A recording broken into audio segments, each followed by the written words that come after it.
What's going on, Solid Steppers? Miss Ward coming to you from South Florida. Well, absolutely Northwest Florida. What's going on, y'all? Y'all might as well go ahead, like, share, and subscribe, because you know I'm always dropping gems, none but the truth, raw and uncut. So I was just thinking about the challenges I had yesterday. I did a little video last night about, when the challenges can't come, just get your ass up and go do it anyway. That, dust yourself off and get up and keep grinding.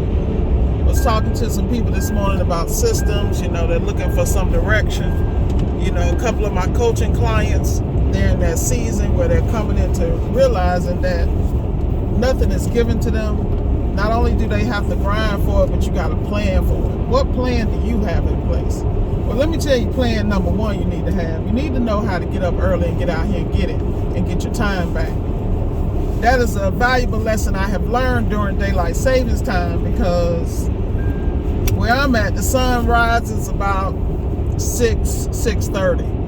But that means I still got, some little dawn going on where I still got some glimmers of light around 5:30. The reason that's so important is when you're moving and making routes and making changes, where you want the best visibility, it's important that you use those daylight hours and maximize those. So you need to take 1 hour and turn it into 2 hours. What do I mean by that? When it comes to productivity, whatever you can knock out in 1 hour, you need to be able to double that.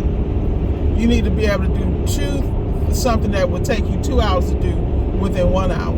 That way you have to learn how to, what we call, compress time. The only way to compress time is to be the early bird that gets the worm. And that's in every endeavor. You need to be early when it comes to planning. You need to be early as far as strategic plan, strategy. Like prime example this morning, I probably got 20 parts I have on order. I'm tracking them on a regular basis, day by day. Every morning I get up and do the tracking, because you'll get delays, you get this and that, and UPS is a little different than FedEx when it comes to communication. Those of us that deal with routes and deal with, and when I say routes, I mean when we deal with a situation where we can't always go to the parts house and pick up a part, you have to adjust your logistics accordingly. I have parts that are delayed out of the blue sky, out of the blue sky. And then let's not even talk about the back orders. I'm one of those people. I used to be the kind of person, I just condemn it. I'm not waiting on no damn back order, because I can't stand the stress from the customer. When is my part going to be here? And when the manufacturer keeps moving the date back 30, next thing you know, you 9 weeks out. I don't live that life, because at the end of the day, that day may never come. And in the meantime, my bag is sitting there held up. The customer's frustrated with me. So at this particular point, if I see a back order, I'm straight up, I can't help you. I will refer you to someone who can. It's only because I have to compress time. It's nothing personal. And in my business model, time is of essence in everything we do. We believe in quick turnaround times. We believe in one-stop completions, because who has the time to do multiple stops? This is what I mean about compressing time. You got to get out here and grind. You got to get out here and focus, and you got to be on point on a regular basis. You got to adjust for all types of changes. I'm talking to people, they got tornadoes coming. They got, I was talking to this one lady over in New Mexico. They got these dust storms that just come out, Arizona, somewhere I'm not. And they're just in the middle of nowhere, 30-car crash, because a doggone dust storm just came out of nowhere. That's crazy to me. People talk about hurricanes, but there's obviously other places in the United States that have weather conditions that are very interesting. But with that said, being able to account for the unknown is so important. You can never be prepared for surprises if your structure and discipline is not in place. So get up early, get your coffee, get your workout in, do whatever you need to do to put your mindset in the right place to be successful. I was talking to one of my students this morning, and they're just very concerned about setting up this and setting up that. And let me explain something to you. Some stuff you just got to get out here and do it. Yes, I said it. Some things you just got to get out here and do. And the reason why I'm saying that is because I talk to students on a daily basis. Like one of my coaching students yesterday was talking to me about the number of certifications they want to get, because I don't just coach people in appliance repair. I actually coach people in all trades, whether it be IT, whether it be plumbing, electrical. And it's not that those are my fortes, but the business side and the structure and the system is my strong point. Because no matter what you're doing, you can apply this personally and professionally. Number one, everybody talk about a to-do list and a task list. Well, you can have a to-do and a task list all day long, but if you don't break those down into incremental steps, because everybody hates to do it. We've been in a day and age where we hit a button and it's done. I mean, we can put it on our iPads and our tablets and our phones, and we think we did something. No, you didn't. Because the reality is your brain doesn't function that way. I am a big proponent of writing things down. I hate to write anything down because with modern technology, why the hell do I have to write something?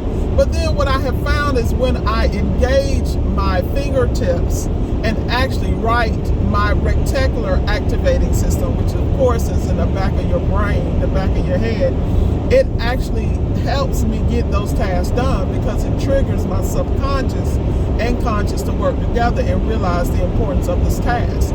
When we're just doing visually, that's why, people kill me with this visual learning. I learn visually. Well, you can learn visually and hands-on all day long, but at some point you got to sit down, write, and study the craft. Prime example. There's some issues I run into when I deal with microwaves, and it is a repetitive issue because I have a mental block with the switches, the low voltage and the high voltage. Like I'll get there and and this is why I always tell people, start an appliance repair on dryers and microwaves and stoves, because if you get those schematics down, you can fix any damn thing. Like literally. I mean literally.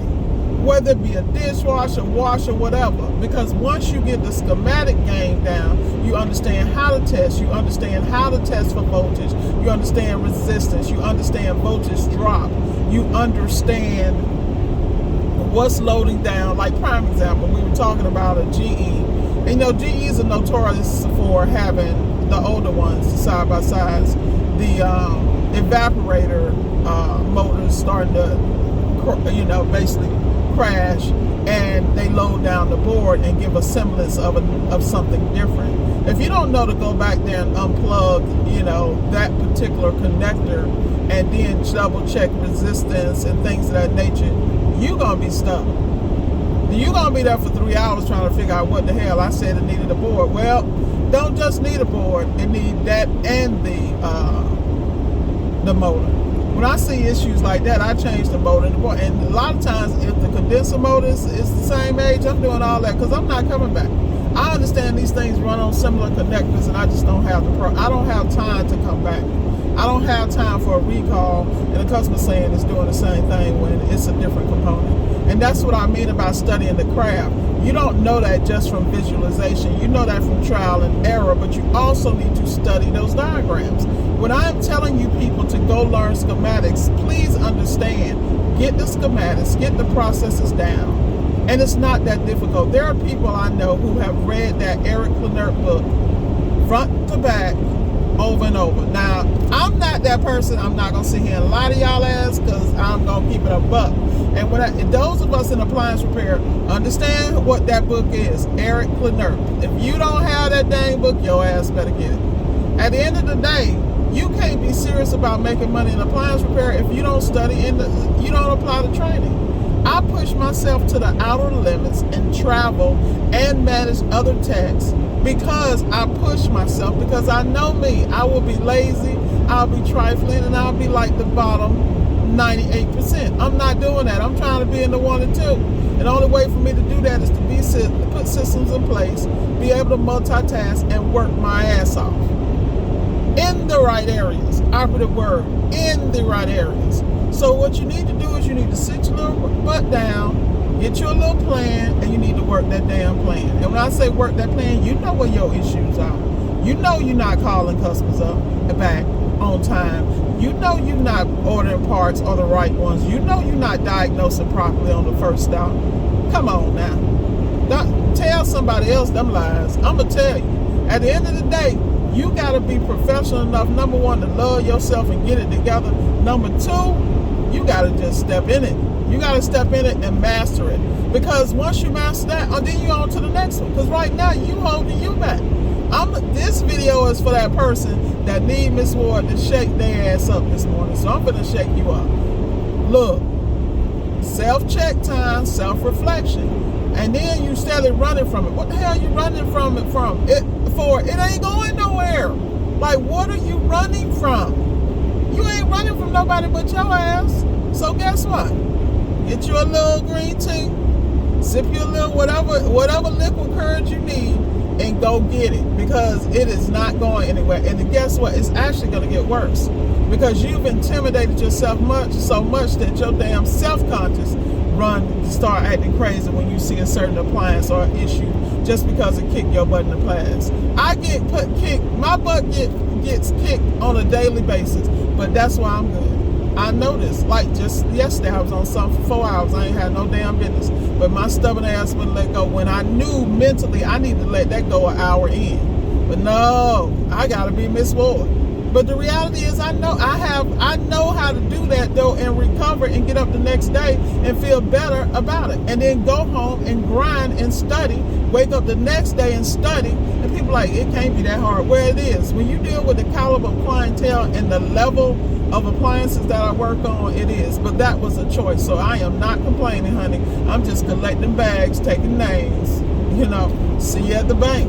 Anyway, that's enough game for y'all. Be blessed, and remember, what are you running from? Get you together. Have an outstanding day. Don't forget to like, share, and subscribe.